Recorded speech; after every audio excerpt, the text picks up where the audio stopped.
Les deux hommes d'une quarantaine d'années qui se sont présentés aujourd'hui à la barre avaient été interpellés quelques mois après le braquage.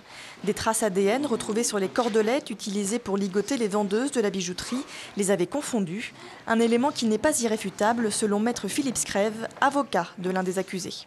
Vous savez, en matière d'ADN, il faut être extrêmement prudent.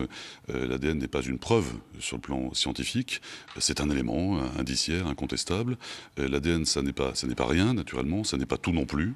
Il faut apprécier les conditions dans lesquelles des éléments génétiques ont pu être trouvés. L'avocat de la partie civile compte lui bien insister sur ces éléments qui lui apparaissent au contraire ne faire aucun doute sur la culpabilité de l'accusé. Comment le laboratoire Biomnis, sous la direction du professeur Vandenberg, aurait pu se tromper. Franchement. Alors je sais que l'un des deux accusés va tenter de dire qu'il n'y était pour rien.